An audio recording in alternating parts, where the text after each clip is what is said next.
I've seen some strange sights in the course of a roving life, in foreign lands as well as in this country, but none so strange as one I found recorded in an old diary kept by my Uncle William. It came into my possession a few years ago, at his decease.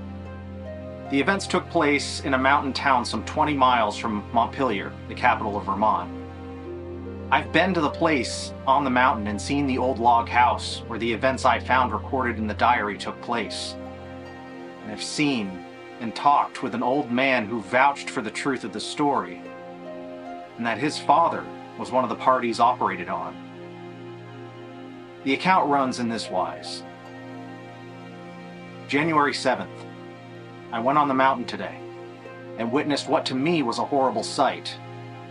It seems that the dwellers there, who are unable either from age or other reasons to contribute to the support of their families, are disposed of in the winter months in a manner that will shock the one who reads this diary, unless that person lives in that vicinity.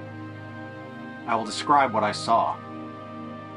6 persons, 4 men and 2 women. One of the men a cripple about 30 years old, the other 5 past the age of youthfulness, lay on the earthy floor of the cabin drugged into insensibility, while members of their families were gathered about them in apparent indifference.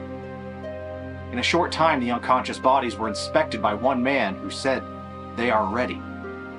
They were then stripped of all their clothing except a single garment. Then the bodies carried outside and laid on logs, exposed to the bitter cold mountain air, the operation having been delayed several days for suitable weather. It was night when the bodies were carried out, and the full moon, occasionally obscured by flying clouds, shone on their upturned ghastly faces, and a horrible fascination kept me by the bodies as long as I could endure the severe cold.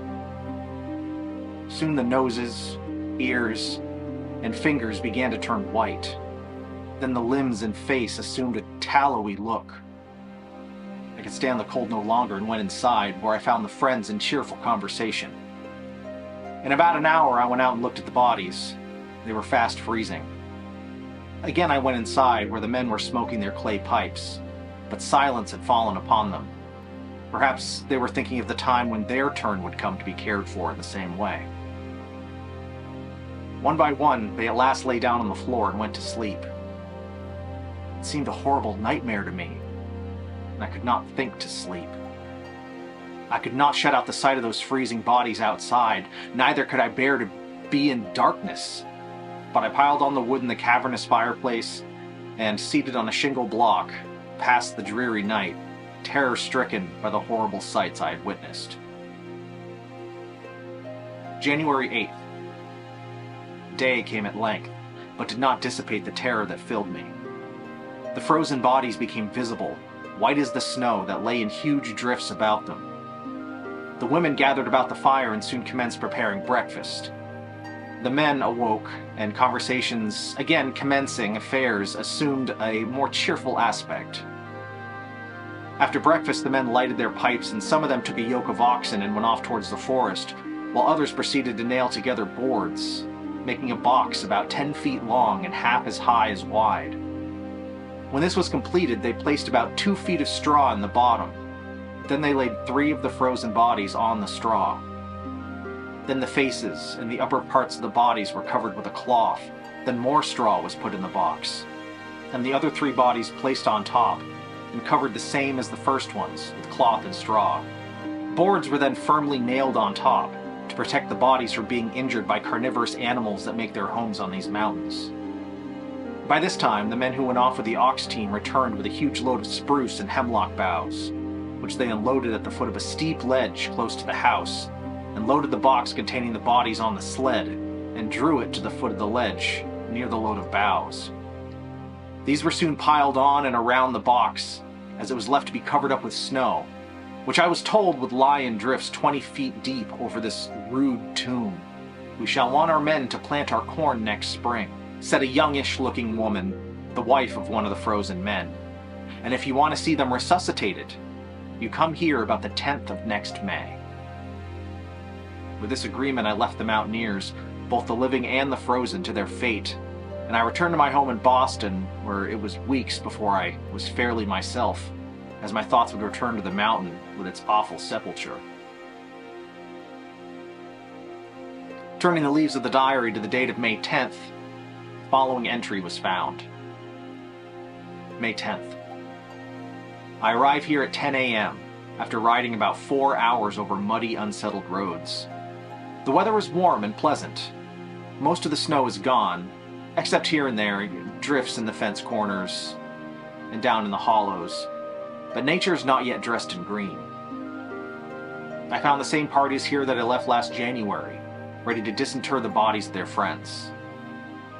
I had no expectations of finding any life there, but a feeling that I could not resist impelled me to come and see. We repaired at once to the well-remembered spot at the ledge. The snow had melted from the top of the brush, but still lay deep around the bottom of the pile. The men commenced at once, some shoveling away the snow and others clearing away the brush. Soon the box was visible. The cover was taken off, the layers of straw removed, and the bodies, frozen and apparently lifeless, lifted out and laid on the snow. Large troughs made out of hemlock logs were placed nearby, filled with tepid water into which the bodies were separately placed, with the heads slightly raised. Boiling water was then poured into the trough from kettles hung on poles over fire nearby, until the water in the trough was as hot as I could hold my hand in. Hemlock boughs had been put in the boiling water in such quantities that they had given the water the color of wine. After lying in this bath about an hour, color began to return to the bodies, when all hands began rubbing and chafing them. This continued about another hour, when a slight twitching of the muscles of the face and limbs, followed by audible gasps, showed that life was not quenched, and that vitality was returning. Spirits were then given in small quantities and allowed to trickle down their throats.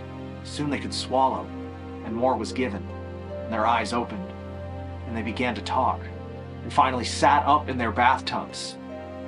They were then taken out and assisted to the house, where after a hearty dinner they seemed as well as ever, and in no wise injured, but rather refreshed for their long sleep of 4 months.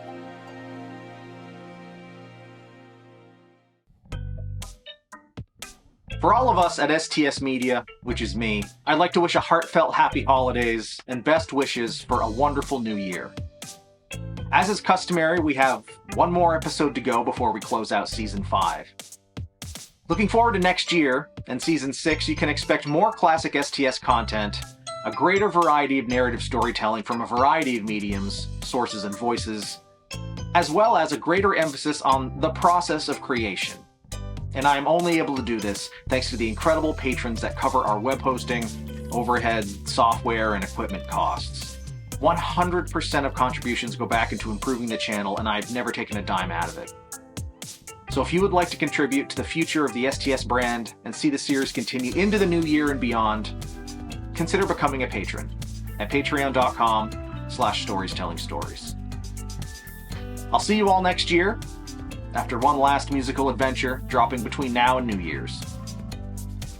But until then, be well, take care of each other, and until next time, remember, truth truly is stranger than fiction.